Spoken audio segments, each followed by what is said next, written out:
আমি একদিন আমার চাচার বাড়ি বেড়াইবার জন্য যাই। চাচার বাড়ি গিয়ে দেখলাম বাড়িতে আমার চাচাও নাই, চাচিও নাই। বাড়ির মধ্যে একমাত্র আমার চাচাতো বোন, বিবাহের উপযুক্ত, তিনি ছাড়া কেউ নেই। আমি নির্জনে আমার বোনকে পেয়ে যৌবনের চাহিদা পূরণের হামলা করতে গিয়ে আগায় গেলাম। আমি বোনটাকে একটা ধাক্কা দিয়ে মাটিতে ফেলে দিলাম। দেওয়ার পরে আমি বোনের বুকের উপরে যখন বসতে চাই, তখন দেখি আমার বোনের চোখ বেয়ে বেয়ে পানির ফোঁটা মাটিতে পড়তেছে। আমি তখন বললাম, এ কলিজার বোন, এমন একটা আনন্দ মুখর সময় তুমি চোখের পানি ছেড়ে কেন কান্না করো? আমার বোন ডাক দিয়া কয়, ভাই তুমি জানো এই ঘরের মধ্যে আমার মা নাই, আমার বাবা নাই, তবে আল্লাহ তো আমার দিয়ে তাকায় আছে। আমার এই বয়স পর্যন্ত কেউ একটা চরিত্রের কলঙ্কের দাগ আমার শরীরে বসাতে পারে না। ওরে ভাই, তুমি যদি চাও আমাকে হালাল ভাবে বিবাহ করিয়া নেও, আমার মা বাবায় যদি রাজি না হয়, আমি আমার আব্বা আম্মাকে রাজি করানোর চেষ্টা করব। তারপরও তোমার পায়ে ধরে বলি, তুমি আমার জীবনটারে নষ্ট করিও না, আমার জীবনের মধ্যে কলঙ্কের দাগ বসায়ও না।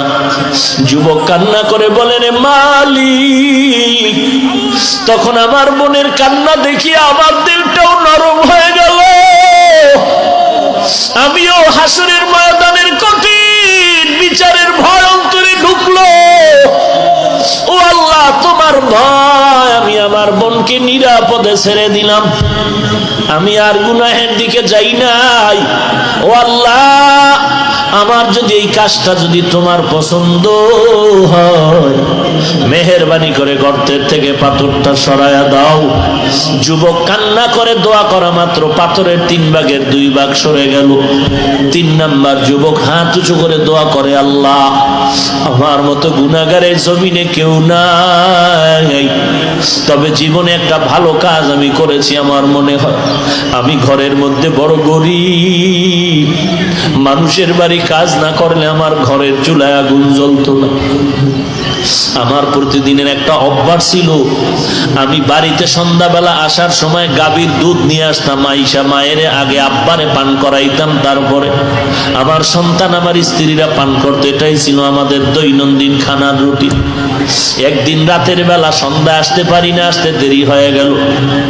রাতের গভীরে আইসা দেখি আমার বুড়া মা, আমার বাবাই ঘুমায়, আর ওদিকে আমার বাচ্চাগুলো আমার অপেক্ষা আছে, কখন বাবাজান খানা নিয়ে আসবে, তারপরে খানা খাবো। আমি দুধের পেয়ালা নিয়ে তো ওয়াদা করা আমার মাকে আর আব্বাকে না দিয়ে আমার বাচ্চাদের দিব না। আমি যখন দেখলাম মা ঘুমায়, বাবাও ঘুমায়, আমি দুধের পেয়ালা নিয়ে মায়ের মাথার কিনারায় দাঁড়ায় গেল। আমার বাবার কিনারায় দাঁড়িয়ে গিয়েছি, আর আমি তাকায় দেখি আমার বাচ্চাগুলো আমার পা জড়ায় কান্না